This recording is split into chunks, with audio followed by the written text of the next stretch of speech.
Olá, meus queridos, a graça e a paz do Senhor Jesus. Aqui quem vos fala é Tereza Cristina, aqui do canal Tereza Cristina Aguiar. Se você ainda não se inscreveu, se inscreva. Nós estamos aqui dando uma série de estudos com o tema Jesus, a verdade que liberta, baseado no Evangelho de João. Nós já estamos no capítulo 5, né? E continuando o capítulo 5 aqui, nós vamos falar hoje sobre Jesus Cristo sendo juiz, né? Para concluir aqui esse capítulo 5. Eu falei no vídeo passado que Jesus faz aqui o seu primeiro discurso, né? Então, Jesus, continuando, gente, se vocês precisam ver o vídeo anterior para continuar isso aqui, tá bom? Ele julga a todos os homens. Aqui, João 5:22 diz assim: porque também o Pai a ninguém julga, mas deu ao Filho todo o juízo. Deus é o juiz de toda a terra e todos prestarão conta de si mesmos a Ele. Está aqui em Romanos 14:12, que cada um prestará conta de si mesmo a Deus. O pai não vai prestar conta pelo filho, nem o filho pelo pai, nem o marido pela mulher, nem a mulher também pelo esposo, mas cada um vai prestar conta de si mesmo a Deus. E esse tribunal é chamado de Tribunal de Cristo, como está lá em 2 Coríntios 5:10. Todos deverão comparecer no Tribunal de Cristo no juízo final. E a base do julgamento será, sabe o quê? A aceitação ou a rejeição de Jesus. Quando a gente chega para uma pessoa e pergunta: você quer aceitar Jesus como Salvador? É porque a gente leu isso aqui. Sabe? Não é porque a gente está querendo levar alguém para a nossa igreja, mais um dízimo, mais uma oferta. Não é isso não. Até porque na minha igreja, lá na Batista Central, nem se fala de dinheiro. Né? Mas é isso que o povo pensa logo. Sabe? Não, é porque aqui está dizendo que a base do julgamento final vai ser a aceitação ou a rejeição. Quando eu chego para você e pergunto: você quer aceitar Jesus? E você diz não. Então você está rejeitando Jesus. Isso é apresentado pela pregação da palavra. Aqui em João 12:48 diz: quem me rejeita, tem quem o julgue. Ele fala isso, Jesus fala isso. Quem me rejeita vai ter quem o julgue. Quem honra a Jesus, honra a Deus, aqui no versículo 24. Na verdade vos digo, que quem ouve as minhas palavras e crê naquele que me enviou, tem a vida eterna. E não entrará em condenação, mas passou da morte para a vida. Por isso, irmãos, é possível alguém... eu pergunto para você: é possível alguém adorar a Deus e negar a sua divindade? Não. Porque a gente só adora a Deus, a gente adora Jesus Cristo e tudo mais, porque a gente acredita que Ele é o Filho de Deus, que morreu, que foi crucificado para nos salvar. Não tem como você adorar a Deus e negar a divindade dele, dizer que ele não é Deus, como se fala lá em Atos 17:31. Eu estou dando as referências porque eu não tenho muito tempo de falar aqui, são 15 minutos de vídeo só. Aí você procura a referência, tá bom? Ele concede a vida eterna. Ele julga e ele também dá a vida eterna. Jesus é Deus e nele está a vida. João 1:4 fala isso. Que ele veio para o que era seu, os seus não receberam, né? Que o verbo se fez carne e habitou entre nós. Ali no comecinho aqui do Evangelho de João fala isso, que ele é Deus e é ele que dá a vida. E assim como o Pai, o Filho tem vida em si mesmo.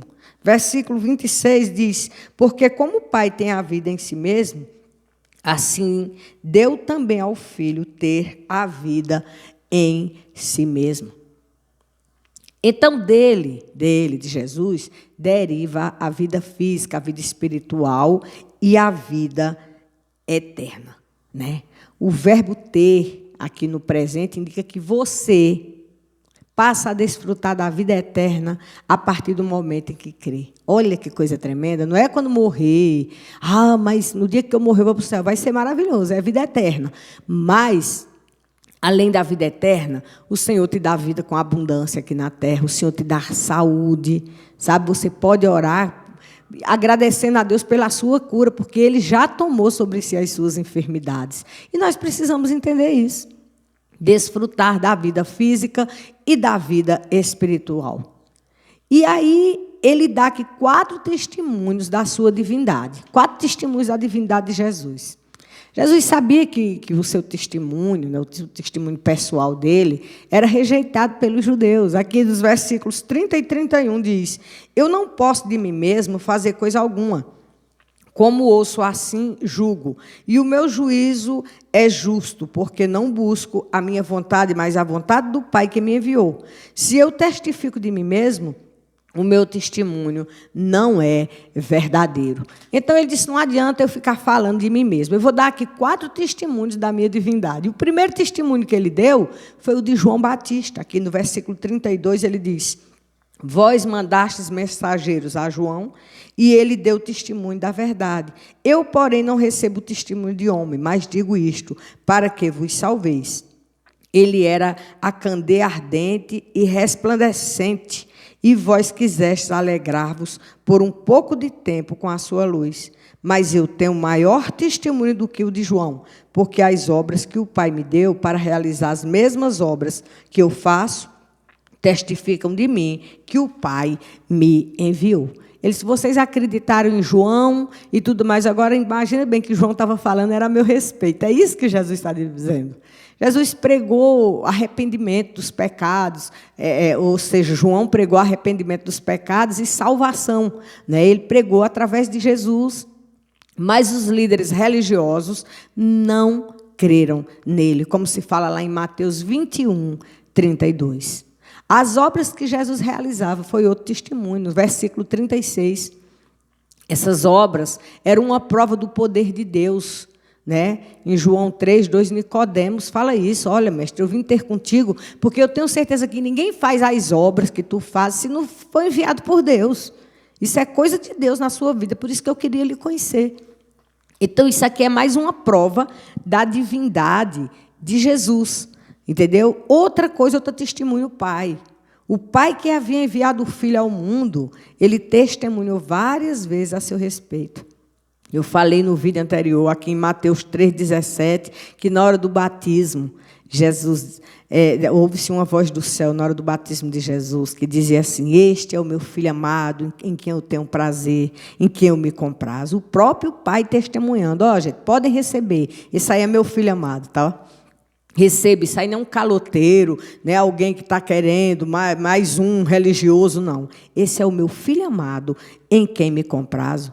Lá em Lucas 9:35, lá no Monte da Transfiguração, ele falou também, Deus falou, quando eles começaram, Pedro falou, vamos fazer aqui 3 tendas, uma para Elias, outra para Moisés, né? Elias representando os profetas, Moisés representando a lei, e outra para Jesus. Vamos fazer essas 3 tendas aqui? Aí ouviu-se uma voz do céu que dizia assim, Deus dizia, ó, gente, o tempo da lei, o tempo das profecias, isso aí acabou. Agora, ouçam meu filho, esse é o meu filho amado, a ele ouvi. A partir de agora vocês vão ouvir, é o meu filho. Entenderam? Então o próprio Pai testemunha de Jesus. E o outro testemunho, a palavra de Deus, João 38:39, diz assim, ó: e a sua palavra não permanece em vós, porque naquele que ele enviou não credes vós. Examinais as Escrituras, porque vós cuidais ter nelas a vida eterna, e são elas que de mim testificam. Ou seja, a palavra, os evangelhos estão testemunhando de mim. Procurem ver o que foi que escreveram os escritores do Antigo Testamento, vá, para ver se eles não estão falando a meu respeito. E é isso que Jesus está querendo dizer. A palavra de Deus falava sobre ele. Só que os escribas, os fariseus, não queriam entender isso. As Escrituras testemunhavam de Jesus. Os judeus é que não admitiam que aquilo era verdade. Porque às vezes é muito difícil, sabe, gente? Você defender uma causa... Vamos dar um exemplo aqui de um político. Você defende um determinado político, aí daqui a pouco o político começa a aprontar e você diz, não, eu não acredito na história dessa, não. Isso deve estar, é fake news, estão inventando alguma coisa dele. Então, os judeus diziam que Jesus era um caloteiro, que ele não era filho de Deus. E mesmo Jesus ressuscitando mortos, os judeus continuaram ali querendo provar que estavam certos e que Jesus estava errado. Que Deus tirou orgulho do nosso coração, né, minha gente? Então, Jesus conclui aqui seu discurso apresentando algumas razões para a incredulidade dos judeus. Versículo 45, ó. Não cuideis que eu vos hei de acusar para com o Pai. Há um que vos acusa, Moisés, em quem vós esperais. Porque se vós cresceis em Moisés, creria em mim, porque de mim escreveu ele. Porém, se não creres nos seus escritos, como crereis nas minhas palavras? Né? Então, Jesus conclui esse discurso aqui apresentando algumas razões para a incredulidade dos judeus. E que razão era essa? Morte espiritual. Como não criam em Jesus, não eram motivados a ler as Escrituras como deveriam ser lidas. Eles liam, com certeza, querendo encontrar uma brecha para provar que Jesus estava ali cometendo blasfêmias, dizendo que era o Filho de Deus e que não era verdade que Jesus era o Messias. Então, era esse o motivo da incredulidade deles. Eles não quebrantavam o coração para aceitar que Jesus era o Salvador. Não, eles diziam, eu não acredito que eu errei, prefiro defender minha tese. Era mais ou menos isso. Amém, queridos? No próximo, a gente vai continuar sobre esse estudo. Se inscreva aí no meu canal. E vamos cantar mais uma música? Isso aqui que eu gravei no CD Formosa Jerusalém. Vamos lá, música bem antiga, mas bem legal. Vamos lá.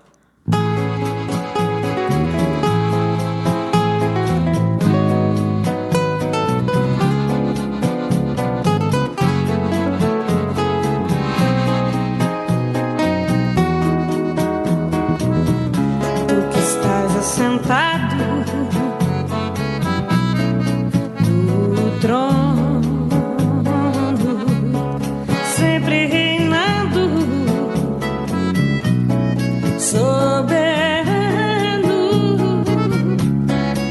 anjos cantando, homens louvando, Deus é unido. Seu povo, Alfa, Ômega, Cristo, Filho,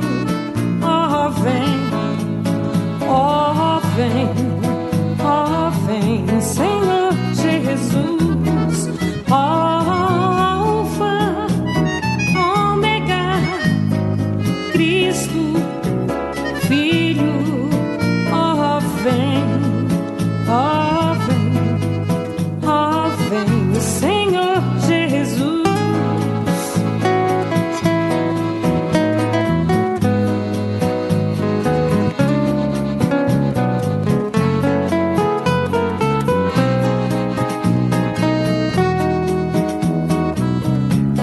Ansioso espero a tua voz.